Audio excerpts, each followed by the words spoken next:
Halo semuanya, pada video kali ini kami akan membahas tentang wirausaha pengolahan makanan khas daerah yang dimodifikasi. Langsung saja kita ke pembahasannya yuk. Pengolahan makanan, yaitu kumpulan metode dan teknik yang digunakan untuk mengubah bahan mentah menjadi makanan atau mengubah makanan menjadi bentuk lain untuk dikonsumsi yang diproduksi baik di rumah maupun oleh industri pengolahan makanan. Metode pengolahan makanan, yang pertama pengupasan, yang kedua pemotongan, yang ketiga pembagian, yang keempat pemerasan, yang kelima fermentasi, yang keenam emulsifikasi, yang ketujuh pelunakan, yang ke-8 pencampuran, yang ke-9 pengeringan, yang ke-10 pasteurisasi, yang ke-11 pengepakan, yang terakhir pemasakan. Makanan khas daerah.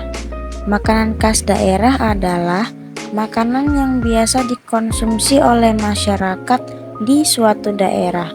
Karakter masakannya di suatu daerah pun biasanya juga mencerminkan karakter masyarakat setempat.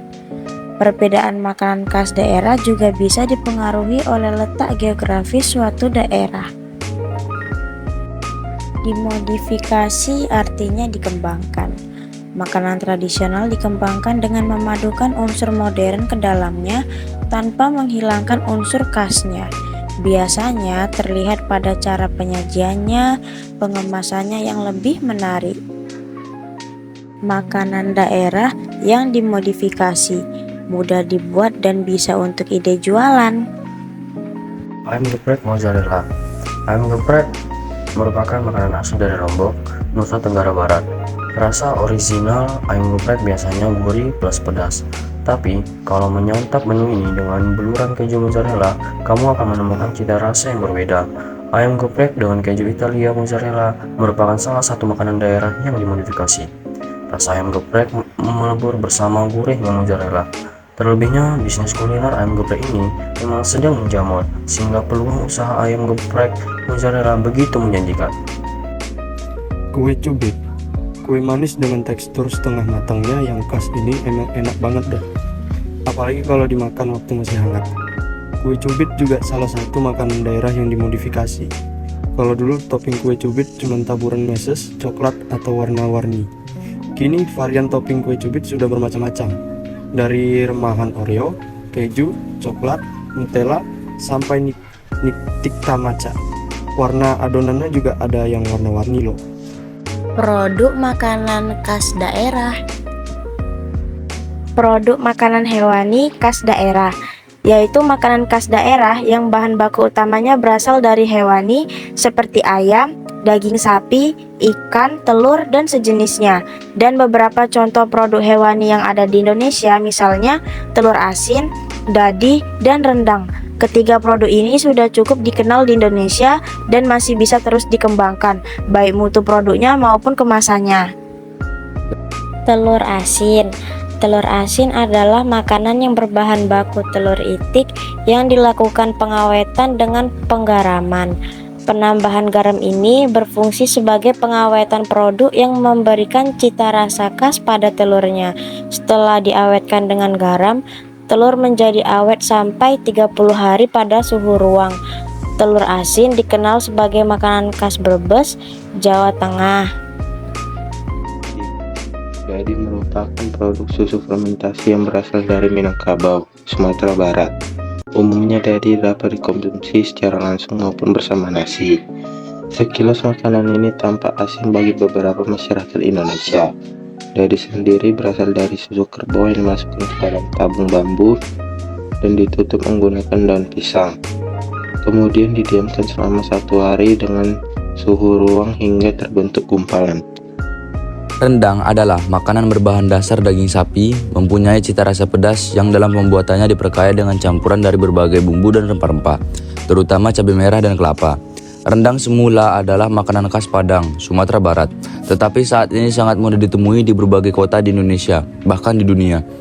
Karena cita rasanya relatif disukai oleh berbagai kalangan konsumen, peluang pengembangan rendang adalah penyediaan rendang dari berbagai level tingkat kepedasan, peningkatan mutu yang lebih baik dan seragam, serta peningkatan keawetan dengan bantuan pengemasan yang lebih baik.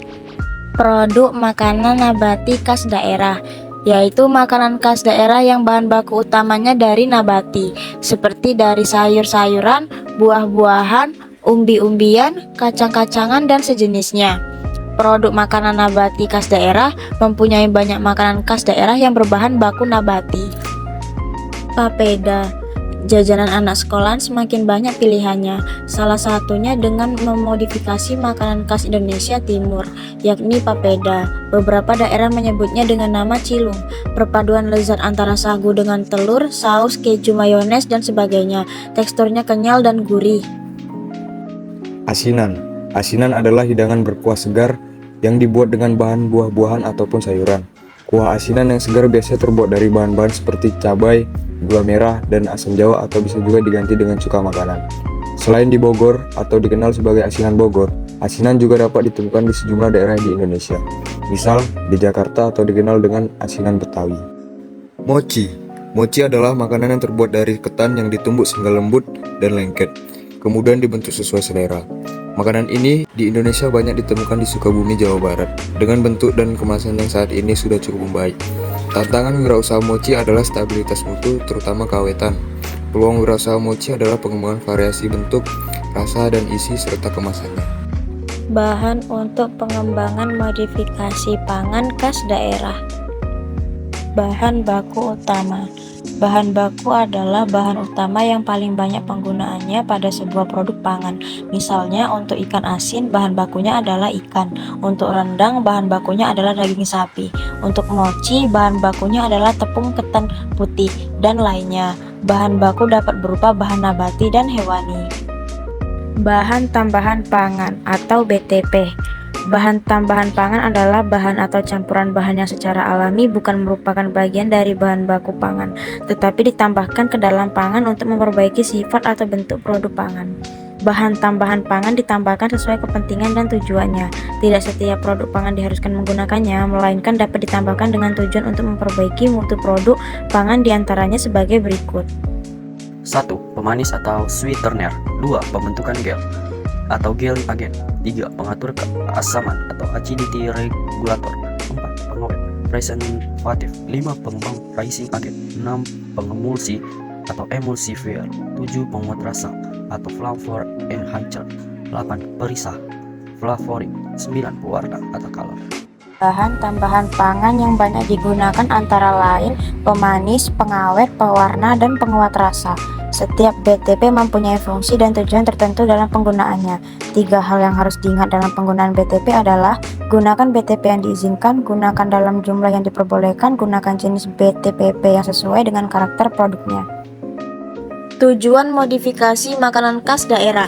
1. Memberikan variasi rasa. 2. Memberikan variasi bentuk. 3. Memperpanjang usia produk agar lebih awet. 4. Meningkatkan tingkat higien produk. Pengemasan dan pemasaran. Pengemasan jenis-jenis kemasan. 1. Kemasan primer, yaitu kemasan yang bersentuh langsung dengan produk. 2. Kemasan sekunder, yaitu pembungkus kemasan primer dan tidak bersentuh langsung dengan produk. 3. Kemasan tersier, yaitu kemasan yang digunakan untuk distribusi jarak jauh dan membungkus beberapa kemasan sekunder. Pemasaran. 1. Produk, kualitas yang mampu menjawab dan memuaskan keinginan konsumen. Kuantitas yang sanggup memenuhi kebutuhan pasar. Penciptaan produk baru yang inovatif sesuai keinginan konsumen. Penciptaan nilai tambah pada produk. Penciptaan produk yang mempunyai daur hidup panjang. 2. Price, harga. Mempertimbangkan harga pokok produksi, menyesuaikan harga produk dengan pasar yang kita bidik, melakukan perbandingan harga dengan produk sejenis yang sudah ada di pasar. 3. Place, tempat. Lokasi penjualan sebaiknya yang mudah dijangkau konsumen. Lokasi penjualan yang mampu memiliki fasilitas yang memuaskan konsumen. Lokasi yang mempunyai nilai tambah, ada arena bermain anak dan keluarga, suasana belanja dan bertamasya. 4. Promosi. Beberapa saluran promosi yang dapat digunakan dalam membantu meningkatkan penjualan produk dapat melalui media sosial, blog, dan website. Mengikuti bazar-bazar yang banyak dilakukan oleh berbagai instansi atau organisasi di lingkungan sekitar. Komponen biaya produksi. 1. Biaya tetap. Biaya tetap adalah biaya yang dikeluarkan yang jumlahnya tetap setiap bulannya, berapapun jumlahnya produksinya. Contoh, biaya tenaga kerja, listrik atau air, gas, penyusutan alat, dan lainnya. 2. Biaya tidak tetap, variabel. Biaya tidak tetap adalah biaya yang dikeluarkan sesuai dengan jumlah produksi, jadi sifatnya tidak tetap. Dapat berubah sesuai jumlah produksinya. Contoh, biaya bahan baku, biaya pembantu, dan bahan kemasan. Komponen biaya produksi. Penerimaan kotor. Penerimaan kotor adalah jumlah penerimaan uang yang didapatkan oleh perusahaan sebelum dipotong total biaya. Pendapatan bersih atau laba. Pendapatan bersih adalah jumlah penerimaan uang yang didapatkan oleh perusahaan setelah dipotong total biaya. Aspek pemasaran. A. Tahap pertama dimulai dengan yang kecil, pengenalan produk kepada teman-teman dekat, teman sekolah, tetangga di sekitar komplek, atau teman bermain. Berilah sedikit tes produk agar mereka bisa mencicipi asinan buah buatan kamu supaya mereka tertarik membeli. B. Bila produk mulai dapat diterima dan banyak penggemar, lalu merambah pasar, baru dengan menitipkannya di warung, di toko, atau di kantin sekolah. C. Manfaatkanlah teknologi internet dan jejaring sosial untuk memperluas pemasaran. D. Gunakan penjualan yang kreatif yang hanya sedikit orang menjalaninya.